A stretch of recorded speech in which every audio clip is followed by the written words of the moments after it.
If the US gets involved, the city could take a major depreciation risk. And this follows through electricity prices, remittances. And for the common man, the difference is just either limited pressure and costs rising mildly because the US did not get involved, or severe economic strain if the US got involved. Remember that Ghana has always been vulnerable to fuel price rises. Any student of history will tell you that the fuel price shock in the 70s, the devastating effect on Ghana's economy.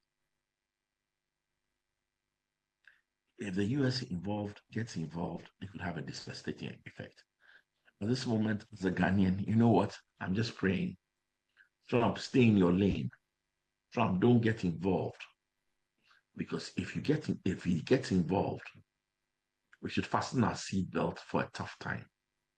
Till now, the stars have been kind, they have been aligned, and the things that have happened in the US have been beneficial, extremely beneficial to Ghana. I pray that the US doesn't get involved. Otherwise, oil prices, fuel prices, transportation and food, Cedi exchange rate, electricity costs, remittances, everything could take a hit. And if the US gets involved, severe economic strain. If the US doesn't get involved, we will survive and we'll be okay.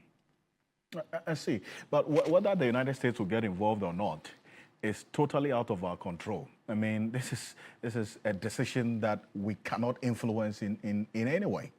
Okay? So in thinking about what is within our control, Mr. Jackson, what should be the thinking going forward in terms of the policy interventions to mitigate the possible impact of the ripple effect of this war if it escalates beyond what we're seeing now? If the US gets involved with Donald Trump, first of all, you're right. This is all external. Our biggest weapon is prayer. But if the US gets involved, then we have to tighten our belts and look at things that we can do to mitigate expenditure in other areas so that we can cushion the worst effects for the common man.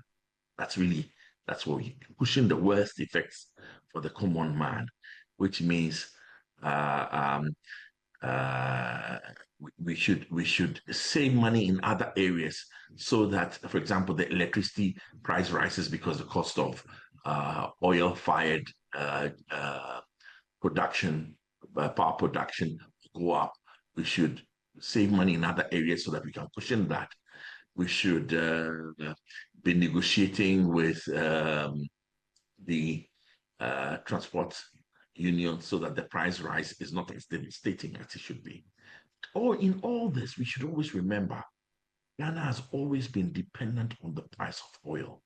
And maybe at this time, with global warming, with all that's going on, maybe this is the time to move to more electric, more solar, and accelerate the process so that we are not as dependent as we are on the price of a barrel And, of and, oil. and right, and this is why I bring in Dr. Theo Champon, as a political risk analyst as well. And Theo Champon, you hear Mr. Jackson talk about the areas that this Israel-Iran war could impact on the economy. We saw what happened in the case of the Russia-Ukraine war. That led to we defaulting on our debt, to go on a domestic debt exchange program and all the other matters as a result of the overborrowing that we saw and other related issues that played out within that particular period. Now, we're coming out. We're not out of the woods as yet.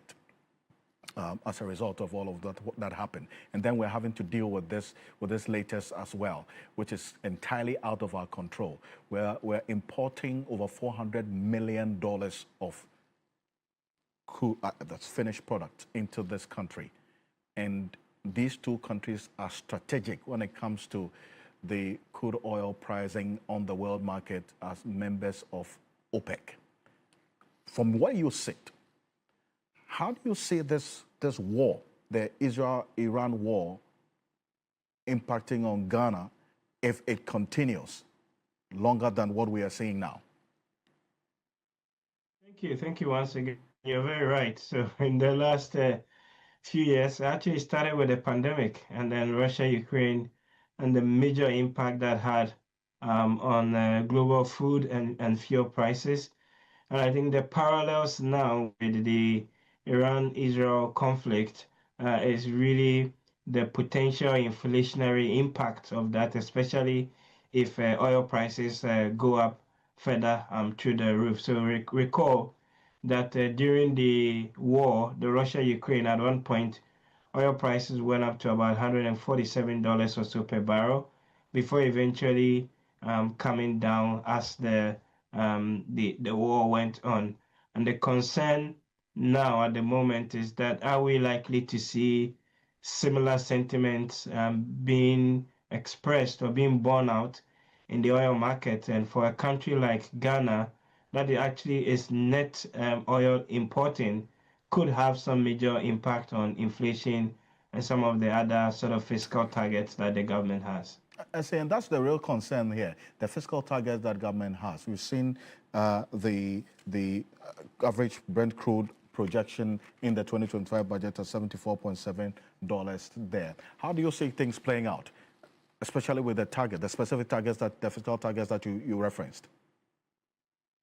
I think it really depends on the direction of the escalation, right?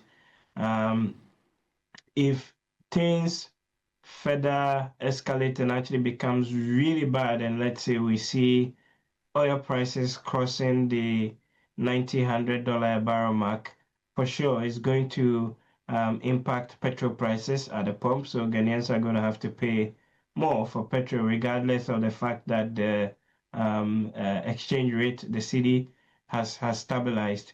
The point also is that, of course, we also produce some oil and export some oil, but the net effect is that we spend more importing oil than we do getting from our own entitlement of oil.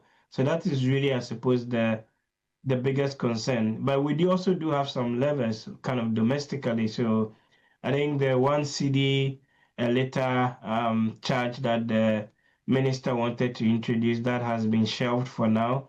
We have also the price stabilization and recovery levy.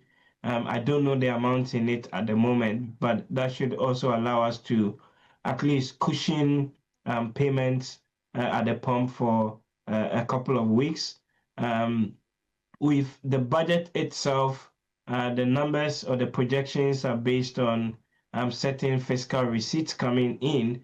And if those things don't live up to the full projections, then I would expect maybe the minister may make some further adjustment to the budget numbers next month. So next month, the mid-year budget is expected to be read.